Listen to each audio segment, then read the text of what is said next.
Marketing without social media, it's something that I started back in 2019 when I realized I was addicted to social media. So today's episode, I'm going to dive into how it affected my family, how it affected my business, the non-glamorous side of social media for business, and also what it does to us. I'm just sharing a little bit in this series of podcast episodes. A lot of you want me to dive a little bit more deeper into this. I'm going to be touching bases on this. I am not an expert. I went on my own journey of finding out what is capitalism, what is anti-capitalism, what are we doing with marketing. Throughout the years, I've been able to be mentored and learn from different people at different realms, and it has just taught me so much into finding my own rhythm, into being okay in doing things differently. And I'm going to be sharing a lot of behind the scenes I've never shared before, just to give you a fresh perspective. This is the only holy way to do it, or the other ways is bad. This is not bashing on social media. This is the reality of it. So with that, let's get started. When you are posting on social media and it's working for you, because now everybody's like, oh my gosh, it's not working for me, right? But when it is working for you, it will change you. And I think that's what started my whole addiction. I have to be on it. And when I say I'm addicted, I was addicted to it. I was eating, I was on it. I was going to work, I was on it. Coming back home, I was on it. With my kids, I was on it. During bedtime, I was on it. It was nonstop on it. Oh my gosh, that even just stresses me out just thinking about that. Because now I don't sleep with my phone. My phone is away from me. I don't like it near me. I don't really post every day. I will go more deeper into why I post the way I post. And it's not my life source, and it's not my validation source. I don't share my children. I don't share when I go do stuff. I'll share a little bit, but I won't share my whole thing of what I'm doing. Happy is happening in my life. I don't need the happiness or sadness, any type of validation from social media. And the reason for that is because when you're posting, right, for your business, right? So think about this. Imagine you post a video and you start getting clients from that, right? Which happens to me still.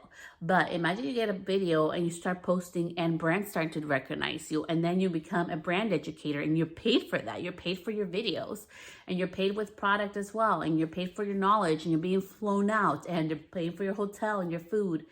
And it's also a lot of hard work, which I think nobody talks about. It is a lot of work. But all this stuff started happening, right? The publications, being invited on podcasts, all this stuff happened organically. It was just from me posting and sharing with my own voice. But when I was in social media back in the beginning, I used my nice voice, and I call it my nice phone voice, which is like it's a little bit higher pitched because I want to be nice, right? Because I do have a deeper voice, and I was always intimidated by the sound of my natural voice. I sound so not girly like the girls. So that was just my own thing. So that's why I had my nice voice that I would utilize and everything. But I remember it was this one specific thing that actually opened up my eyes for me. So my kids were playing outside and they were so happy. And I remember I actually have the recording of it. I actually recorded this video. It was back in 2018. And we're playing with like this hat, and the water comes out. You have to pull the thing and everybody takes turns. And then once you pull the right one, the whole water falls on you and you don't know who's going to be on, right? I forget what the name of that game was, but it was so much fun. And I was recording it, and then we were all having so much fun. And then my daughter, something happens and she ends up having a tantrum. So I stopped recording and I was like, oh, and so whatever. So I deal with the tantrum. We stopped playing. And I remember posting that story on my Instagram stories, that little glimpse of us having fun, right? And I was like, shit, but that's not really what happened. And it would look so much fun. I'm like, oh my gosh, I'm here recording it. I'm actually missing living my life. I'm missing being in the moment, being present, because I'm recording this and now I'm just rewatching it. And yeah, it's cool to rewatch it, but I'm missing it. It just like this realization of I'm missing my fucking life because I'm so preoccupied on sharing shit with people that I'm not even living it, right? And now back to the 2026 now, I look at it and I'm like, shit, dude, what I would give to be back there where none of the bad stuff had happened, where we hadn't gone through all the shit, hard things that we've gone through in our lives as a family, what I would give to just go back there, right? I didn't have the house. I didn't have the accolades. I didn't have all this shit, right? But I would get back to that moment where I was like, fuck, I was so happy, so happy. Not according to the world, but according to me. Like, I was just happy with being with my kids. And being on social media, right? It's beautiful. You grow and you see your peers around you and businesses around you. And we're only human to be influenced and to think like we can do more. Especially for me. And I think I have to acknowledge that too. I come from a Hispanic background, but also like, I grew up with my grandpa, and he happened to be white. He happened to have a beautiful life. He had his own company, and we were privileged and stuff. And then living with my mom, having nothing, really. My poor mom working hard, struggling, and trying to figure out her own things. And so I went into these two dynamics. And even before that, living in Guatemala as a little girl, I lived in the third world country from 3 to 9 years old, and I saw a lot of fucking injustice shit. And I also was privileged. I went to private school, but then also after my dad died, I had nothing, right? So it is ebbs and flows of life, of a lot and nothing, a lot or nothing, where I felt like I kept trying to prove myself. Because for me, social media was like that escapism, and also that moment of gratification, like, fuck, I'm doing something and people are noticing it too, and I'm getting rewarded for my input. But the reality is that nobody saw behind the scenes is that I was sometimes working till midnight or 1 in the morning or super late. After my kids were in bed, I was already gone. And before my kids woke up, I was gone. So my kids didn't really see me. It was mostly my husband. And the sacrifices of not hearing my kids' first words, and the sacrifices of not being there to go to school, and being a working mom, even before being a hairstylist, even going back to being in the insurance industry. I had my own office, I had a nice car, I had all the brand things and everything. And I remember I was a single mom at the time. And I remember I was trying to get out of work early to go to my son's winter singing thing because he was going to sing and he wanted me to be there. And there was traffic and I got delayed at work. And the thing is that I made it there. I was right before they were walking off stage, and my son didn't see me. And seeing his face of disappointment, that broke my heart. Nobody talks about, like, we see people with accolades and success, right? And all these beautiful things happening in their life.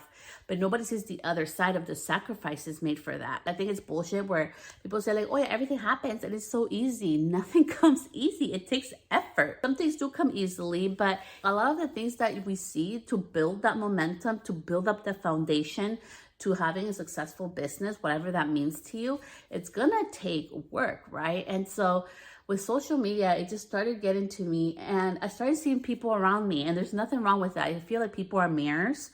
I really learn from a lot of people. I am not here to judge. I'm here to learn from people. Like, that has helped me a lot in life. It's just learning from other people, right? And I've noticed that I had friends that were in jobs that they don't like. They hate it, but they're in there because it pays the bills, right? Or it keeps a certain lifestyle. Or I've had friends where they're never happy. They have amazing things in their life, but it's never good enough. They want more and more, right? So it's like they're never that fulfillment. And for me, I was a shopaholic. So I feel like it has been a tendency for me to get outside gratification throughout my life. And in 2019, it just really hit me. Something had to fucking change. I had to change. And 2019 was so pivotal for me because when I started going part-time, that was not the trend. It was not trendy to go part-time. They're like, what do you mean you're a hairstylist and you're going part-time? And what do you mean you work for a brand and you can go part-time and behind a chair?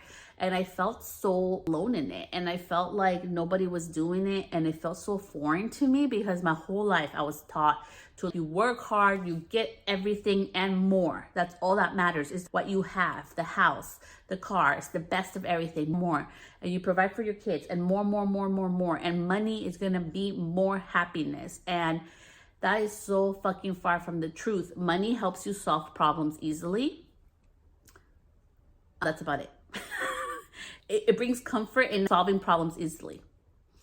It's not going to make you happy. It's going to accentuate what truly is happening with you. So if you're a happy person and at peace, your life is going to be happy and peaceful. If you're looking for gratification from material things, it's never going to be enough, right? We want more. And social media, we only get a glimpse of somebody's business, right? I'll be honest with you. I went on vacation. I haven't posted yet. And I don't post all the time. And even though I was on vacation and I didn't post on social media for one of my pages, for my bridal page, I still got 5 inquiries and 3 bookings while I was on vacation. And that has done with intention without utilizing social media, right? But now I know how to utilize it smartly. If I want to do social media, I know how to do it smartly. And I have systems in place where I do not need social media.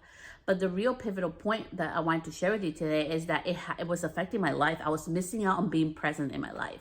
And just also seeing the effects of my children. I didn't want to be a hypocrite anymore. How was I going to tell my child, don't be on the laptop, don't be on the tablet and stuff if I'm always on it, right?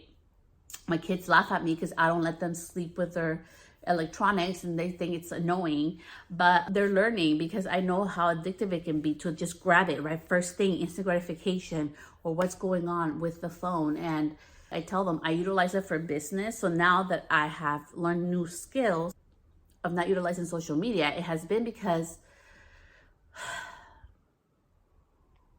it's not good for your mental health. I'm a person who has anxiety and mental health. I work with therapists, I take vitamins, I do walks, meditation, I do harmonizing like music. It's a certain frequency of music. It helps you calm down. I do that a lot.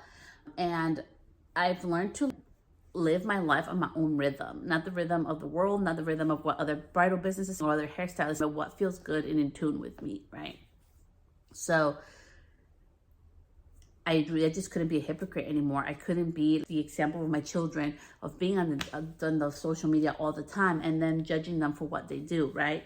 And also educating them, like, you know, how harmful it is and how fake it is. And because it is true, there's so much, even with me, I always think about that with social media. I'm like, dude, it's just a glimpse of somebody's business. It's just a glimpse of somebody's life, right? Nobody sees all the things that I've had to go through and heartaches and heartbreaks I've gone through in my own life. Nobody sees all the shit that I've gone through. And look how beautiful this looks, right? This looks aesthetically pleasing. If you would see the back right now of this video, because we just got some work done in our house, it's a fucking mess back there. It is a nightmare. You know what? I'll take a picture and show it to you right there if you're watching this on Spotify or YouTube. There, you got to see the fun mess. And that's what I mean. It's so optical illusion for me. So let's talk about the good things of social media, and let me talk about the capitalism and anti-capitalist portion of where I started to shift with all this. But I really wanted to share my story because I think sometimes we're like, well, why are people like social media? Like, it's bad. It's not all bad. There are good things to it. So let's talk about the good. When social media is used properly, and that's gonna be something individual to everybody's threshold of availability. And I think we have to have that reality talk. I cannot come on here, even though I have 3 kids, I cannot come here and tell you, oh, you have to post X amount of times per month. My lifestyle may be different, right? Maybe you have a child with special needs. Maybe you have no kids, so you can post even more. Or maybe like this is your part-time job, so you can't post as much, right? So I think it's so important with social media, you utilizing it a good, healthy way, is to realize that it's just a tool. It's not the be-all. If you only show up once a month, you can still have a super successful business. I know somebody who's very successful and I think posts once every 6 weeks on Instagram and has under 200 followers. So I think it's so important to detach, right, what social media really means to you and what it really is. And for me, it's just a tool. So it can be a tool. It can help people find you, right, your ideal clients. You can get bookings from it. It helps you with publishing. You can share and be found through publications. I'm going through my 14th publication, which happened again organically. I have not paid a single dollar the 14 publications I've been featured in. And I want to share that with you because sometimes we think, oh, well, if I'm not showing up all the time, that's not going to happen. And if you look back to what I've been doing, I don't post all the time. I did a 60-day challenge where I had to post 10 times a day, 5 to 10 times a day. And it was exhausting, but I did it. And you know what? It actually didn't bring any growth monetarily with clients or with anything else. So it was honestly, it didn't matter. What I'm doing actually is working, and doing more does not work. It's all about quality, right? So when you put quality instead of quantity in social media, that's what's gonna help you grow. And it has been a beautiful thing. I don't hate social media. I have a best friend because of social media. My best friend, Ricardo, which happens to be a hairstylist. Shout out to Ricardo Hada Hair too. You can go check out his work. He shares cooking, lots of swearing, and lots of hair. That's what he swears. That's his thing. but I love him so much, and we became best friends over social media. So I could never hate social media because it has brought me beautiful friendships, true, genuine friendships where it's equal give and take. He doesn't take advantage of me. I don't take advantage of him. I love going to his business. I support his business without discounts. I really love him. And it has been such a beautiful thing for connection too. So again, I'm not here to bash social media. But let's talk about capitalism. So capitalism to me is like playing Pac-Man. So you have Pac-Man and then you have the little ghosties. So capitalism is literally all the little, it's like Pac-Man, he controls everything. And if somebody with a smaller person, a smaller company that's similar to this Pac-Man company comes along, they'll try to buy it out, right? So they stay in power, and they grow bigger and more powerful, right? Just like Pac-Man.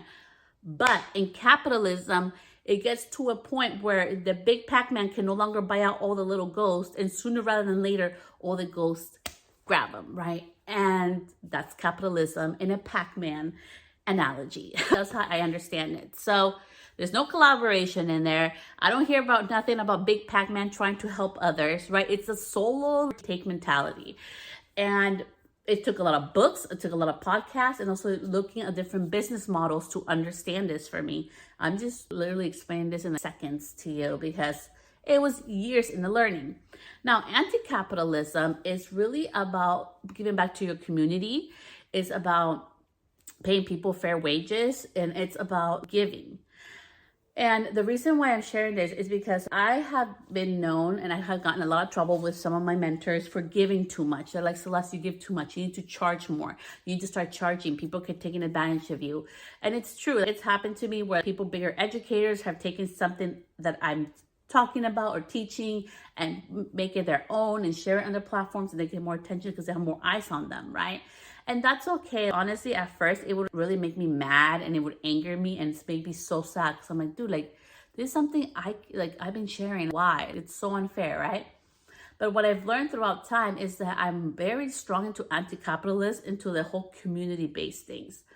So with business, it's about community, right? So because I have a business and I'm able to have being anti-capitalist does not mean anti-profit. You can and you need to be profitable to maintain your lifestyle, right? You need to be able to mortgage, or you need to be able to pay the rent where you rent your space out, pay for your supplies, pay for your living. We're not doing hobbies, we have businesses, right? And you can be profitable with an anti-capitalist business.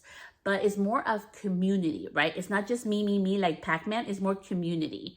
It's more like, I see anti-capitalist more like the ghosts in Pac-Man. Sometimes the ghosts get eaten by the big guy and we're like, damn, that sucked, right? When a business closes. But then sometimes all the little ghosts come together, right? All small businesses can come together as a collective and take over that big Pac-Man, and they grab them and they eat them. So that's how the anti-capitalist, for me, I really love looking at it in that position. And as community, what can we do? So as a community, think about in your own business, you can start small. So for me, I was to pay more than I should at a commission-based business. I know I've learned 35% is how much you should be paying. I never did that. I did freaking way more than that. And it was a lot of work, a lot of behind the scenes work. And when it got to the point where I was like, you know what, I want to go back to just being by myself, I gave the girls months of notice. And I'm sharing this with you because part of being community is not being selfish, right? It's being honest and upfront with things. You get to change your mind. You get to change your business model. So also having an anti-capitalist business is you're able to give back to your community. So I know sometimes people get mad when people share when they give back, but you do. Like, I give back. I'm just going to give you an example so you can do this as well in your own business. Maybe you can give back and buy supplies for school. Maybe supporting PTA monetarily or with your time. You can give back. I do a nonprofit committee for sober project graduation for graduating seniors. This is my last year doing that because I'm going to go do other nonprofit work. But because I have a business that allows me to have time back in my life of free time. It's not just for my children, which I love, and to be with them and be a mom, but it's also to give back to my community. It's also to give back through a podcast. How many people have just utilized the information on the podcast and done amazing things? And also, I got so many clients also from the podcast and connected with other people and made friends through the podcast. So it's been like, and it's not just the podcast. It has been me willing to share my knowledge, me willing to do the posts on Instagram, me willing to do the blogs, me willing to go talk, to do so many different things, the publishings. I always think about the publish of like, how can I help somebody? Even if you never work with me, how can I give you value today, right? And that is my anti-capitalist approach. Yeah, sometimes I can get taken advantage of, whatever. But for me, it's like, what you give, you get, right? So as much as you give, you also get back. And anti-capitalist does not mean anti-profit. And I really want to talk about that today, because I think sometimes when we hear anti-capitalist, oh my gosh, so you're going to give all your money up to community, right? No, I need to be able to eat, right? I need to be able to feed my children. I need to be able to support my household in some form of way. I don't do full support. Of course, my husband, I'm lucky to have a partner and we do this together. But I do need to be able to sustain and provide a certain income level in my household. So that's what a business is. I'm not doing it it's not a hobby. It's not a super expensive unpaid hobby. It's an actual job, right? And so I just really welcome you to really go on your own journey of finding out, like, what is social media doing for you? I always talk about this a lot, and I'll share this with you today as well, that in your intake form, you should have, where did they find me? I always have had that. I used to be in the mindset of like, oh my gosh, if I add that, nobody's gonna book me. It's not true. Or nobody's gonna inquire. It's not true. You need to know where your clients are finding you, because my number one source of new clients is not through social media. And I would not know that unless I ask in my intake form and I have systems in place, right? I have like a client relationship management system so that I can know where they find me. So I have these numbers that I don't have to figure out by myself going by each client. It does that automatically for me. But I just think it's so important that when you decide, if like, look what social media is doing for you. Is it bringing in clients? Is it taking too much of your time with no return, right? And what is actually working? Because sometimes we think because everybody says go on social media and is using it, that means that you have to, or you have to do it at the same capacity. For me, social media is number 3. So it's my 3rd in my list. Is it cool? No. Is it popular? No, right? Because everybody's like, post more, or post to do this, or do more, or do that, and do X, and do Y. Everybody's like, it's all about social media. But the reality in my business, because I have the information and knowledge, and I want to invite you to start doing that as well, is make educated decisions. Make decisions that make money and sense for your business, because sometimes what's popular and trending is not going to be in alignment. I just deleted my TikTok because I put it in deactivate, because right now I'm just not in agreement with a lot of things that TikTok is doing. And I know they have our information anyways, but I just don't feel comfortable. I feel like it's way too censored. So I just got off it. And that may make no sense for somebody else. Maybe people have 30,000 followers on TikTok and that's where they get all their business, right? That would not be a sound decision for them. For me, I literally have gotten 2 clients in the past, 3 years from TikTok. It's not a big thing for me. It's not. And I don't want to put the effort into it. And I really want to focus on only 3 things in my marketing thing for this year. And social media is not going to take all of my time. And I'm okay with that. I'm okay with being the unpopular person that's not taking social media super seriously, because not all my business comes from social media. It's not my number one driver of business. And that's why it's so important that we start taking educated decisions with the simple thing of our intake form. Where did you find me, right? And I even have options in mind where they can choose where they found me to make it even easier for them to choose. So I just really want to invite you, as I welcome you into this new series, that it's really not about this is the only way to do it. It's about do your homework. Social media, do you know that it's addicting? There was an article, I think it was Psychology magazine that I read it in, about the addiction of social media and what it does to you. It literally gives you dopamine. Ooh, I feel so good type of feelings. And it's instant gratification. That's why you want more and more and more of it, right? and be an example. I always say, I don't want to preach if I'm not going to do it. So fun fact, Celeste has no tattoos. The reason why I don't have tattoos is because, number one, I don't like needles. Number two, I know it sounds mean, I won't say number two. But number three is because I have kids. And I'm like, okay, I can't be a hypocrite and be like, you can't get a tattoo when I'm all tatted up. My husband's all tatted up. I love tattoos, but not on me. So my kids know when they're like, oh, I want a tattoo. I'm like, that's nice. I don't have a tattoo. So don't be asking me for permission because it's your body. If you're going to get a tattoo, do it because it feels good to you and it's in alignment with who you are and what you want to express. And that's the moral of the story for my children. It's like, don't do stuff because everybody's doing it. I don't drink soda. I literally just had my first real soda. Full soda since July 27th. I had my full ass soda. When I went to Utah, we went to Swig, and I'm like, it tastes nasty. I don't like it no more. So I've decided I don't want to drink soda at all, ever again. I don't want soda. So I've quit soda. Is it popular? No, but it makes sense to me health-wise and for my body. It feels good. And alcohol, I started thinking, why am I drinking alcohol? There's literally no benefits to it. I was using it for numbing when I would get really stressed out.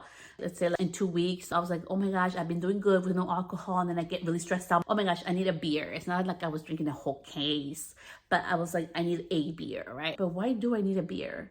Why do I just go on a walk? Why don't I just journal and see what the hell's going on with me? Why I'm so stressed out? So I've been learning, and again, this is just my own journey. That's why I invite you to go on your own journey of being okay with not being okay to everybody else or acceptable or digestible with everybody else. For me to be sharing this series of marketing without social media, it's kind of weird. Everybody's like, social media, it's not. Sometimes even referrals can do wonders. I know a very profitable business as well that runs off referrals. And I've gotten lots of referrals too from my brides too. It's not always social media. And again, it's not just one thing. So as we end this episode, I invite you, you can click the link below. Like, I'm going to have an email marketing class for the non-techie hairstylist and any type of creative business owner. I invite you to that because it was so hard for me to learn how to do email marketing, but I simplified it and I really will enjoy that class. If you want to join me as we start this series, which is going to start next week when I go with episode number 1, I invite you to really go on your own journey to research things. Don't believe me.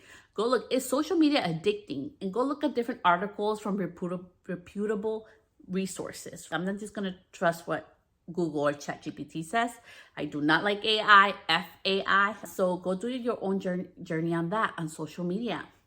Go look at your numbers. Is social media really working for your business and all the effort that you're putting into it?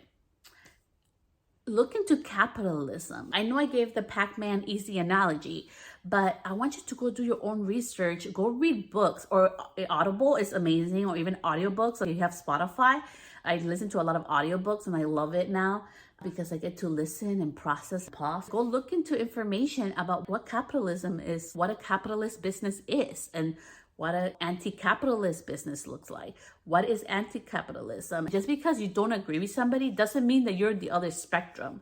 I am not labeling myself socialist or none of this other stuff. I just know that capitalism sucks. I don't have the answer, but I've been trying to do anti-capitalist and also community-based, right? Community-based business for me, because I know I'm on this earth, not forever, and I want to leave the earth better than I found it. I have a business to support people, to make them feel better than when they first met me. Even if they learn one thing, it doesn't have to be life-changing. It can be one simple thing about their hair or a simple thing about themselves. That's enough for me. I love it. Or they were just happy with their hair. That's good enough for me. Sometimes when we have our businesses and when we look at marketing, we're like, oh my gosh, I do not want to do marketing. I don't want to do social media. It's evil. It's not about anything being evil or bad, right? Because it's always that gray area. It's literally about remembering marketing. It's really like building relationships with people. People do business with people. You don't have to be like everybody. I used to be such a bubbly person. I was so happy. I'm still a go-getter. I'm still happy. It's just different. And it's because I've gone through some really sad, hard shit in my life behind the scenes. And it changed me. And I used to judge myself because I'm like, oh my gosh, but I don't look like everybody else on social media. So if I do marketing, then I won't fit in. Or if I don't do social media marketing like everybody else tells me to and all the gurus say, then I suck or I'm broken. On the contrary, it has taught me to be more resilient and to be stronger, to be able to look at the data, see where my clients are coming from, and build relationships. Based on that information, know where I need to focus on. With that, get ready. In this series, I'm gonna be pushing you to just open your mind to new things. Some stuff is gonna be amazing, and some things it's not gonna be for you. And that's the beautiful part of this. So welcome into the Marketing Without Social Media series. Welcome introduction podcast episode, and I will see you next week for episode 1.